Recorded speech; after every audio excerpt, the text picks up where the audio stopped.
Hello everyone! So yun po, what I'm showing you right now is yung isa pa naming ready for occupancy dito sa Estancia Enclave. So ayun, ito po yung unit na available. Wala siyang katalikuran. Ang ganda nito. Sa likod po nito is open space. This is second to the corner lot. Ayan, this is inner lot. Again, this is only 2.6 million from 3.1 million. Naka-promo po yan ngayon. So again, ito po yung ating daan. From here, diretso lang yan. Then face gate, ito na yung amenities natin. Ayan po. So dito po itatay yung adult pool, kiddie pool, country club, basketball court, chapel, and yung basketball court dito po sa area na to. So kung naghahanap kayo ng magandang place, ito yung pinakamagandang place sa Estancia Enclave. So pakita ko na yung unit. Ayan lang siya. Ang ganda. Ayan o, this is the unit po, yung color blue. Yan yung available natin. So again, I'm sorry ha, hindi ko po talaga kayo maipasok sa loob kasi nakalock po yan automatic. Hindi po yan hinahayaang nakabukas. At least you would have the idea po. Ayan, so ayan yung unit. This is color blue. Wala tong katalikuran. Ang ganda ng spacing sa likod. Ayan, so ito yung unit. Tapos, ito po yung parking space natin. Yung half ng parking space, meron na po siyang kumbaga parang may shade na siya kasi yung second floor mas malaki po sa ground floor. Ayan.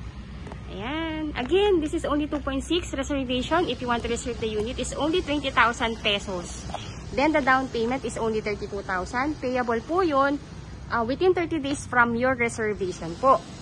Then, pag naano na po natin yan, bayaran natin down payment and complete na yung ating requirements, ipapa-approve na yan sa bank. Then once may approval na, pwede nyo nang lipatan yung inyong bahay.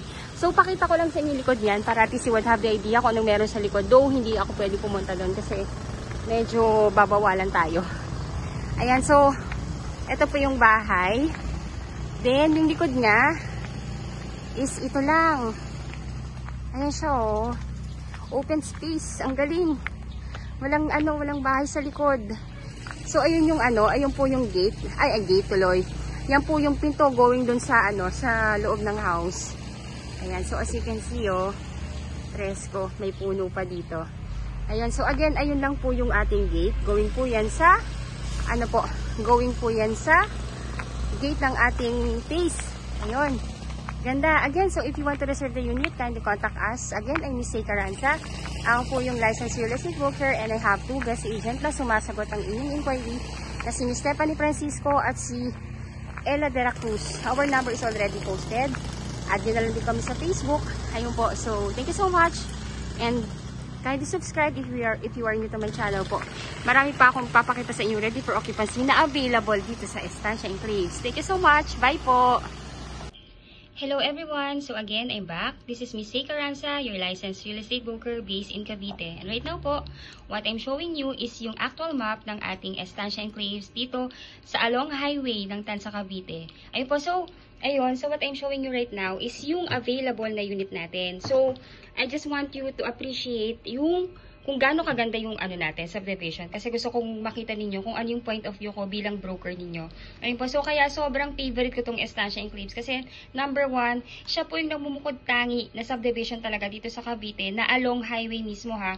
I'm not talking about sa highway ng barangay or highway ng kung saan man po yan. I'm talking about doon sa mismong national highway ng Antero Soriano Road. Mismong highway po ito ng Tansa. Ito po yung road talaga ng Tansa na dire-diretso papuntang Centennial Road, going sa Cavitex, papuntang Coastal Road, Papitex, Paedsa, and Manila. Ganun po kaganda yung location niya. So, from here, ito po yung ating road or yung ating main road ng Tansa, Cavite, which is the Antero Soriano Road. So, dito po sa road na to, dito talaga dumadaan yung mga buses going sa PTEX Terminal, going Mall of Asia, mga UB Express going Mall of Asia, mga jeep or mga BP buses going SM Bacoor and Pasapote, Las Piñas. Imagine nyo, bababa lang po kayo ng transportation, then walkable na yung face. From here po, mga 300 to 400 meters, pace na po ng subdivision po. So, kaya sobrang dami po talagang ito na dito kumukuha and gusto po na along highway. Ito po yung number 1 na pinakamaganda po talaga actually. Kasi yung mga ibang subdivision na along highway po dito sa Cavite is sold out na. Ayun po, so namumukod-tangi na lang po talaga tong subdivision na to. And ayun po, so again, ang ating travel time from here, pag dito po tayo galing sa ating subdivision, 40 minutes travel time lang po yan going sa PTEX and NAIA Road. Ganun po siya ka-commuter friendly and 24/7 access. Kaya kahit anong oras man kayo sa araw na to or sa araw man na lalabas kayo, sigurado pong may masasakyan kayo na bus kasi dito po talaga lahat yan dumadaan. So, ayun po. Before further ado, again, I'm Miss Yay Carranza, licensed real estate broker based in Cavite. Ayun po, you can add me in my Facebook account and please, if you are new to my channel, please do me a big favor po. Please subscribe and hit the bell button found at the lower right of this video screen. Ayun po. And please do like my video na rin po. Malaking tulong po yan sa akin para makagawa pa po ako ng ibang mga ibang vlogs about sa mga pabahay natin dito sa Cavite. So, ayun. So, let's go na. Ayan po. So, ito po parang virtual tripping na rin ano po. Pero, please watch nyo po yung mga ibang vlog ko po about sa Estancia Enclaves para mas ma-appreciate niyo kung gaano kaganda itong property na to. Kaya, sobrang favorite ko po talaga to. Ayun po. So, ayun. So, pasok po tayo. Pakita ko lang po muna sa inyo yung master plan. So, ito yung buong subdivision. Ito yung kabuuan. Ito yung phase na may ready for occupancy na. Ito po yung mga townhomes namin. And ito rin po yung pinakamagandang phase sa buong Estancia Enclaves. Then the rest po, yan yung mga ibang phases. Ito po sa yellow na to, diyan po nakatayo yung mga ready for occupancy namin na townhomes. So again, ang mga turnover po ng unit dito, we have townhomes, yung 4 to 6 cluster townhomes. So ibig sabihin, 4 na unit lang na magkakatabi yan hanggang 6 units lang po. Hindi po yan katulad ng ibang subdivision na pahabaan ng block or pahabaan kung gaano kahaba yung block, ganun din karami yung unit. Dito po hindi. Every ano po yan, every 4 house po magkakat yan. Kumbaga may end lot. Ayun po. 4 na units na magkakatabi hanggang 6 units. Then, ayun po, so may townhomes po dito at merong duplex or twin homes. Parehas po yun, pag tinurn over, complete, finish with tile. So, ito naman po, itong townhomes natin, pag tinurn over po yan sa inyo, meron na po yung vinyl tiles, meron na yung vinyl tiles sa ground floor, may vinyl tiles na rin sa second floor, and yung ano po, and yung stairs po, naka-wood stairs po yan. Kaya, kumbaga po, talagang lilipatan na lang siya. Then, 3 bedrooms, 2 toilet and bath. May 1 car garage with provision for laundry area and dirty kitchen. Sa likod po yun. Kaya, ayun po, kaya if you want po na mag-extend pa sa likod ng property ninyo, you can do that po. Kasi nga po may space pa sa likod. Then the lot area is 50 square meter and 55 square meter ang floor area. Nakikita nyo po, sobrang ganda po nung deliverable nung unit. Panoodin nyo po yung yung vlog ko till end para mapanood nyo po yung actual na sample ng ready for ng unit ng ng townhomes namin. So ayun, let's go, pasok tayo. So ito yung main road or yung main avenue ng subdivision. Diretso po yan. Then, merong rotonda, may roundabout po dyan. Ito po, papunta sa kabilang phase. Ito po yon. Tapos, pag kabilang rotonda, papunta na po dito sa phase na to. Ito pong phase natin, paglabas ng gate, ito na mismo yung amenities. Yung amenities po na yan, dyan itatayo yung adult pool, kiddie pool, clubhouse, picnic ground, playground, basketball court. Kaya, nasabi kong ito yung pinakamaganda kasi, ayan o, katapat lang po. Kumbaga, kung yung mga anak ninyo, yung mga kids ninyo, gustong mag-recreational activity and make friends, ito pwede na nilang puntahan to. And also po, by the way po, ongoing pa po yung development ng ating amenities. So, inuna muna yung residential natin, pero eventually, tapos na nito kasi right now, ongoing na yung pagtatayo. Ayun po, so, ayun po, pasok lang po yan dito, ito na yung gate. Ayun po, sorry. Yung mga nakapulang yan po yung mga na-reserve na ng mga client namin. Ganun po kabilis. Again po, from 3.1 million down to 2.6 million. Nililiquidate na lang talaga itong mga available na unit para po maubos na namin. Kasi masyado kaming focus dito sa bagong phase. Itong bagong phase kasi na to, dito ilalagay yung mga twin homes or duplex. Pero hindi pa po yung RFO ha. Unlike yun nandito, twin homes. Yung townhouse natin dito is RFO na. Ayan po. So, ito yung mga available nung last week. And ayan po, pagka-vlog ko, reserve ka agad. Lahat online reservation po. Ganun po kabilis. Kaya ayan po, yung available natin na unit dito is ito. Itong Block 17, Lot 43. Block 17, Lot 38. Ito. Tapos, Block 16, 46. Block 16, 42. Block 17, 27. Block 12, Lot 3. Kung ayaw nyo na may katalikuran, ito maganda to. Ayan po. So, ang kagandahan po dito, mukha lang siyang malaki sa face ha. Pero, if lalakarin nyo, dire-diretso lang naman po yan. Malapit lang po siya kasi ako yung binablog ko yan. Nilakad lang namin yan from here, papunta dito sa mga available na unit. So, watch nyo po yung aking mga vlogs. Mapapanood nyo po yung mga video ng actual unit ng mga binabanggit ko. At least para makapili na kayo. Yan na lang po yung available. So, right now po we have 1, 2, 3, 4, 5, 6, 7, 8. 8 units left. Ayun po. So, open house kami this coming Saturday. Ayun po. So, wag niyo na pong intayin mag-open house kasi pag nag-open house kami sa Sabado, sigurado sold po yan. Ayun po, so you can do your online reservation.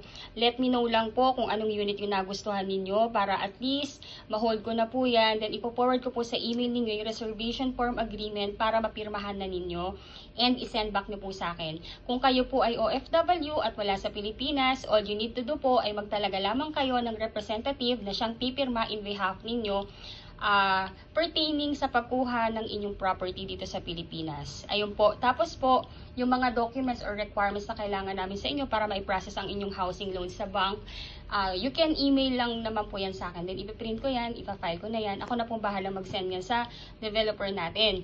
Then, pag may approval na at hindi pa po kayo makakauwi sa Pilipinas, ang magsasign in behalf ninyo dun sa loan approval ng bank sa housing loan is yung representative ninyo. So again, yung representative po ninyo kailangan is immediate family member. Bawal po ako, bawal ang kaibigan, immediate family member po.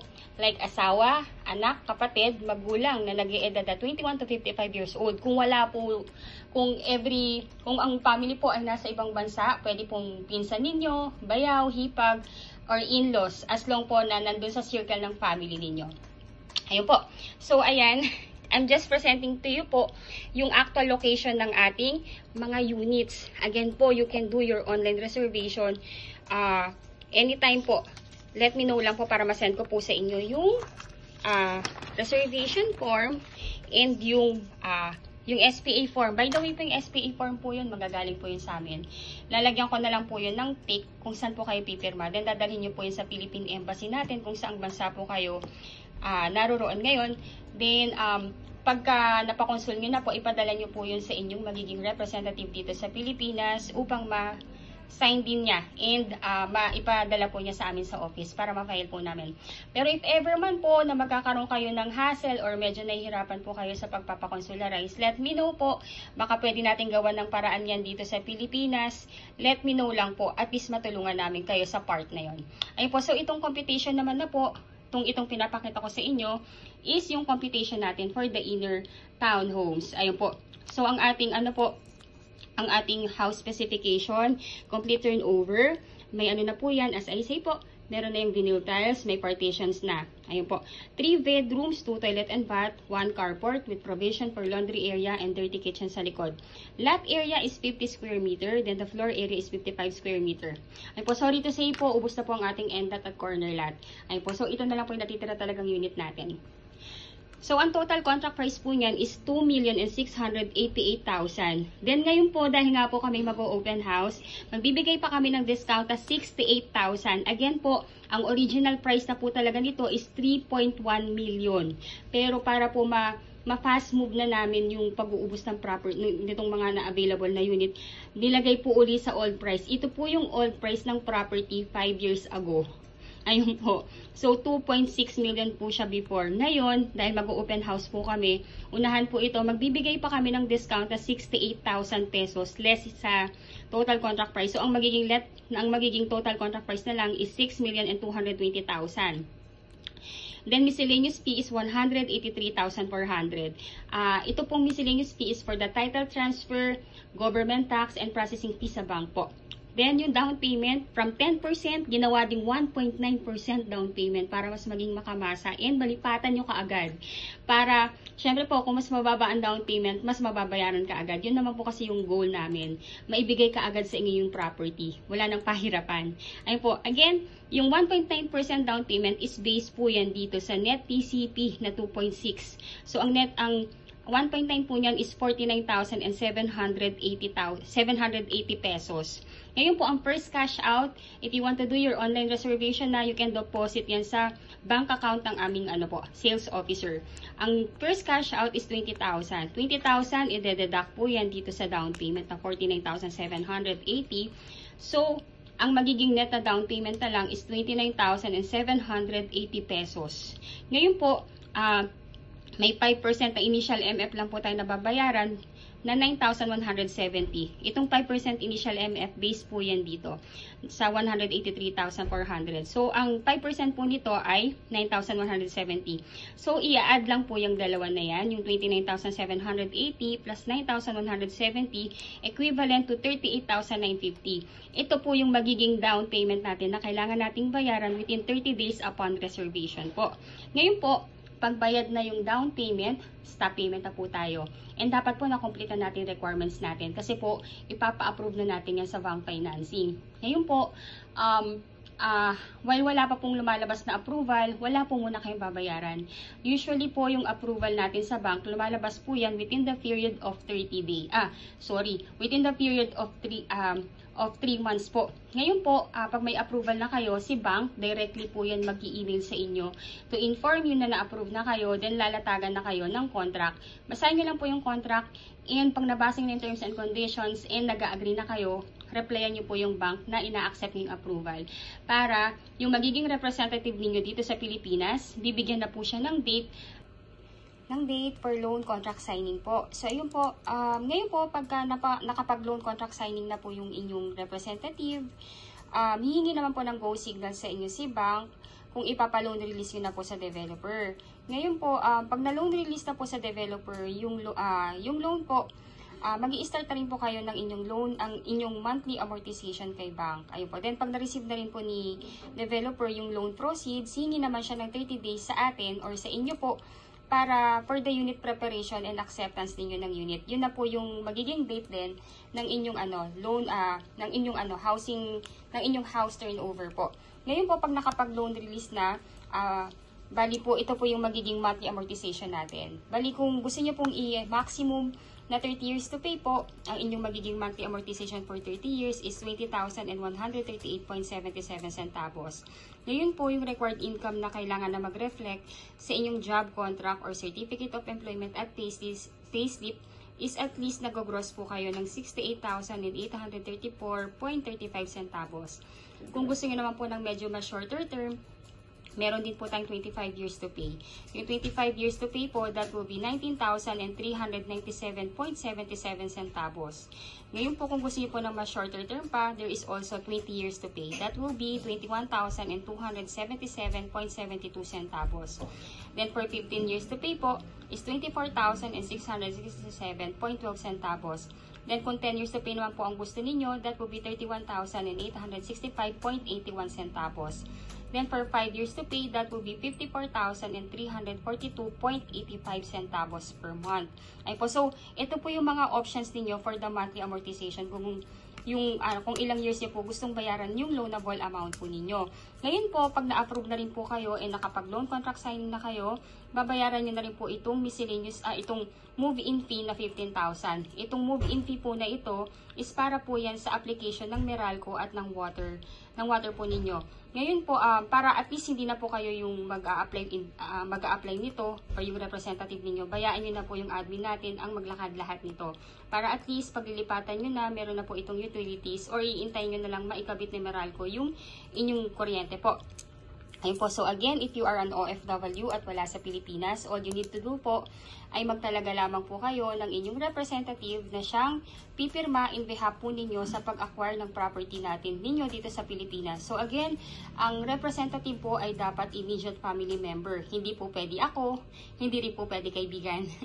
Dapat po immediate family member like asawa, anak, kapatid, or magulang na nag-eedad ng 21 to 55 years old. Ngayon po, kung ang family po ay nasa ibang bansa na rin, pwede po kayong mag-assign ng inyong pinsan, bayaw, hipag, or pamangkin. Basta po nasa loob ng circle ng inyong family and makikita, magre-reflect na kaipilido nyo siya or ng inyong asawa. Ayun po. So, again po, ayun po. Bali po, ang inyong magiging requirements as an OFW client po, 2 valid ID with 3 specimen signature, husband and wife if married. Then marriage certificate if married, birth certificate plus Senomar if single. Then number 3, 1x1 ID picture or selfie picture with white background, husband and wife if married. Then TIN ID ninyo, husband and wife if married. Ngayon po kung wala po kayong TIN ID, meron po tayo ditong contact na pwedeng doon tayo magpagawa. Ayun po. Then number 5, latest job contract or latest COE with compensation po. Then latest 3 months payslip, visa, permanent residence ID, oath of allegiance, proof of dual citizenship or any that is applicable. Any of this po. Kung citizen na rin kayo sa bansang pinagtatrabahuhan po ninyo ngayon. Then number 8, latest arrival and departure stamp. Yun po yung nasa passport po ninyo. Then number 9, SPA form. Itong SPA form po na ito, manggagaling po yan sa ating developer. I-email ko po yan sa inyo kasabay ng reservation form. Ngayon po yung SPA form, ipiprint nyo po siya, then pipirmahan ninyo, then dadalhin sa Philippine Embassy kung saang bansa po kayo ngayon. Then isasend nyo po yan, yung original po mismo, sa inyong representative para mapirmahan din niya. And isasend po niya via LBC sa aming opisina or pwede rin po siyang magsadya sa opisina namin para personally na maibigay po niya yung SPA form. Ngayon po kung isa rin po kayo doon sa mga kababayan natin na medyo nahihirapang magpa-consular sa Philippine Embassy because malayo or walang time or ayun po or for any reasons po, let me know po. Check natin, baka pwede natin gawa ng paraan yan dito sa Pilipinas. Sabihan nyo lang po ako kung ano yung hindrances. Let's see, baka kaya naman natin gawa ng paraan yan dito.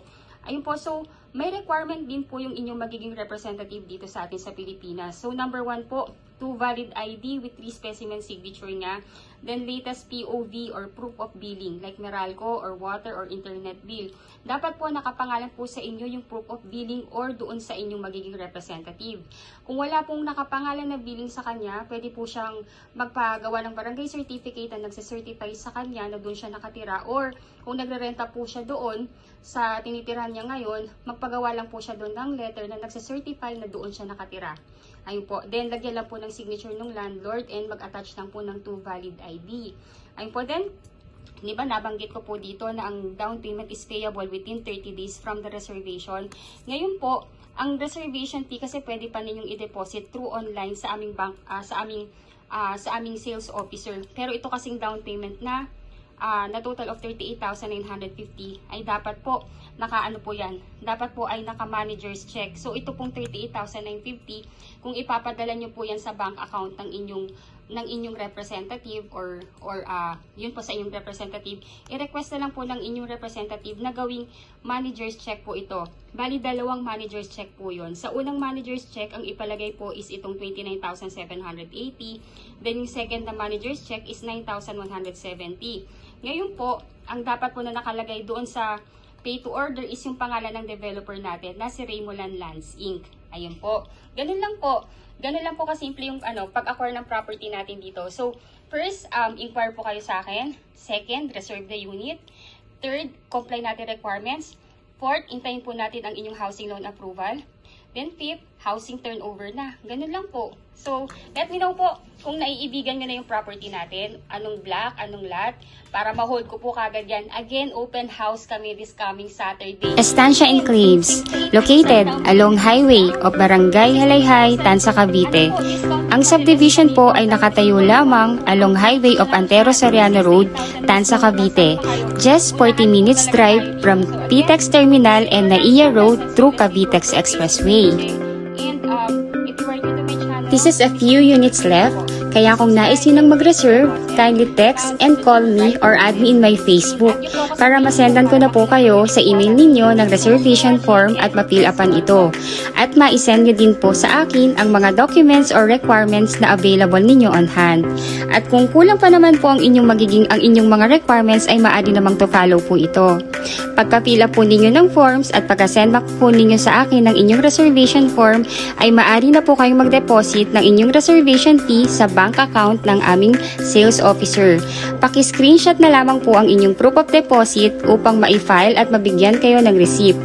Any day po ay maaari kayong mag-tripping o ang inyong representative.